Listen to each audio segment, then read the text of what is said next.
বাংলাদেশ জাতীয়তাবাদী দলের রাষ্ট্র গঠন প্রক্রিয়ায় ভারপ্রাপ্ত চেয়ারম্যান তারেক রহমান ঘোষিত ৩১ দফা বাস্তবায়নের অংশ হিসেবে চট্টগ্রামের আনোয়ারায় কৃষক দলের মতবিনিময় সভা অনুষ্ঠিত হয়েছে।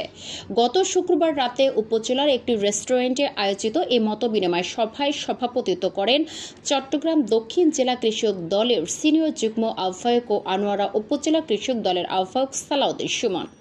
সভায় প্রধান অতিথি হিসেবে উপস্থিত ছিলেন চট্টগ্রাম দক্ষিণ জেলা কৃষক দলের আহ্বায়ক ও জেলা ছাত্রদলের সাবেক সভাপতি মহসিন চৌধুরী রানা।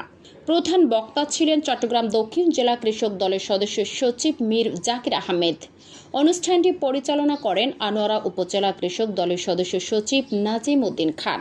বিশেষ অতিথি হিসেবে উপস্থিত ছিলেন উপজেলা কৃষক দলের সিনিয়র যুগ্ম আহ্বায়ক আনোয়ার হোসেন, যুগ্ম আহ্বায়ক জসিম উদ্দিন চৌধুরী ও নুরুল ইসলাম মেম্বার, বাঁশখালী উপজেলা কৃষক দলের যুগ্ম আহ্বায়ক মোহাম্মদ সরওয়ার হোসাইন। এছাড়া সভায় উপস্থিত ছিলেন উপজেলা কৃষক দলের সদস্য আব্দুল রাজ্জাক, পারভেজ, আবুল মনসুর, বরুমছড়া ইউনিয়ন কৃষক দলের সভাপতি মোহাম্মদ ইদ্রিস, সাধারণ সম্পাদক শাহাবুদ্দিন, সাংগঠনিক সম্পাদক মোহাম্মদ জাফর, বরুমছড়া ইউনিয়ন শ্রমিক দলের সাবেক সভাপতি আব্দুল রহিম, বৈরাগ ইউনিয়ন কৃষক দলের নেতা আবু জাহির, জসিম কন্ট্রাক্টর, বারখাইন ইউনিয়ন কৃষক দলের আহ্বায়ক মুক্তার সওদাগর ও সিনিয়র যুগ্ম আহ্বায়ক মারুফ হোসেন সহ অন্যান্য নেতৃবৃন্দ।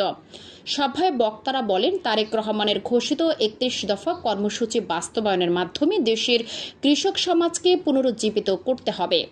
কৃষক দলের প্রতিটি নেতাকর্মীকে তৃণমূল পর্যায়ে সংগঠনকে আরও শক্তিশালী করে কৃষকের অধিকার আদায়ের আন্দোলনের অগ্রণী ভূমিকা রাখতে হবে।